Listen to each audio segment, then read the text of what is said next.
I'm Phil. And I'm Angelina. With our husky lightning and a lot of wildlife around us, we live in this fairy tale chateau in France. We love bringing this neglected castle back to life inside. And we've got the vast grounds and parkland to take care of as well. We love the moat, but it brings some challenges with it. But it's all worth it when we get to share it with everyone at our live music events. Follow the ups and downs of our chateau life.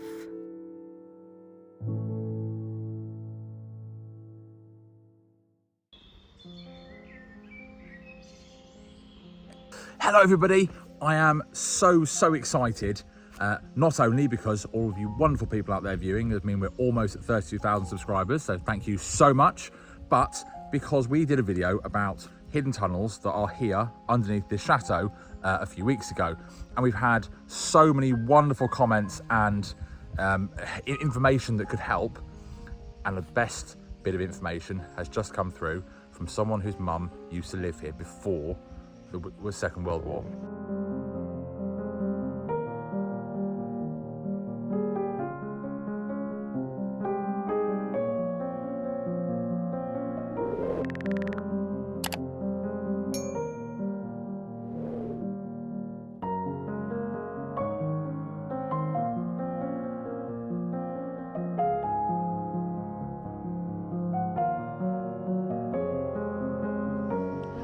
If you haven't seen the original video about the hidden tunnels here yet, there is a link above the video coming up now.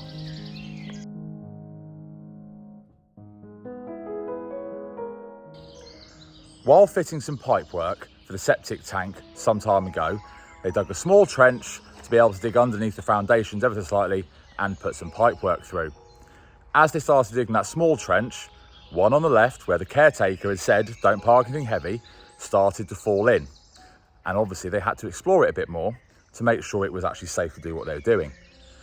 They started uncovering it, moved some rather large granite lintels, and uncovered a vaulted ceiling, a brick vaulted ceiling that was right there, that they opened up, got a ladder down, and could go down inside. So who is it that contacted us? It's somebody whose mum used to live here before the war, so she moved out in 1939 as they were scared of what inevitably did happen, so they left, and sadly they never came back. So they contacted me because they said I've got information regarding those tunnels, second hand of course, because he actually never came here, which was very sad. His mum was 18 when she left here, long before she had him. She spoke about this place all the time, and he then sort of found us through YouTube. He's old now as well, but he gave us these photos of his mum here before they moved out, and explained the story that she always said to him about the tunnels underneath this place. So this bridge is actually in the background of that photo with her sat with the family there. Obviously this window wasn't in that photo because that is a extension. Underneath that is a stone spiral staircase that went down to those tunnels. There was just a wooden top over that to stop people getting to the staircase, and then that her and her friends used to actually lift that and go down into that. So we do know, as was likely, that they much predate the war, and they weren't properly sealed up. They were still open to get into before the war. It was after that they were completely sealed up because the spiral staircase was filled in after the war, or during. That's the bit we don't know. We know it was simply there that you could get into it, but she was always told not to. And they aren't sewers, as some of the comments have mentioned, but they do go all under the house because she literally used to play under there with her friends and make little bases and dens and all sorts of things as kids do. So that is actual confirmation that they go all the way around under the house. She didn't say how far or how much further, but they are there, they exist, and we've got a good idea of time frame. Before the war, 1939, you could happily get in them through a spiral staircase there. Afterwards, you couldn't. So we've got a timeline, we've got more information, and more information is coming in. If you have any information or any ideas, leave a comment, please. I do read them and I do try to respond when we can.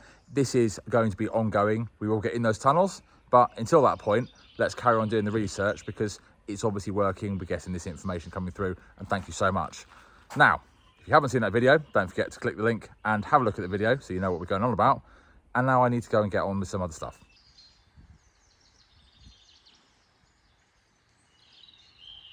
With all this work to do and this extreme heat, we obviously can't get away for a break anywhere. It's too much work here. So we're going to have a little holiday in our garden and it'll help us cool down.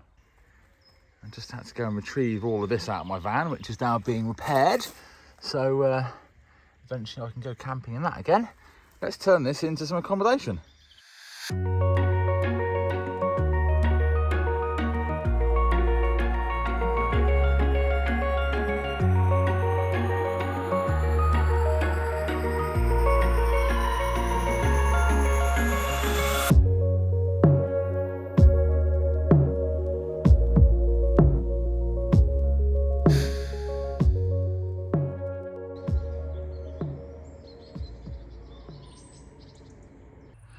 So this is where we're going to sleep tonight. We are camping outside the chateau because it is roasting hot, going through a massive heat wave, and it'll be a little bit different. Got a picnic blanket, sleep in the tent, dog can be outside with us, and we're going to be having a lovely, lovely time away from the extreme heat. I will see you tomorrow because I have got 20 days until an event, and I've got to basically do a complete makeover on the chateau for the event in no time at all. So come along and see if I manage that. In the meantime, have a great night.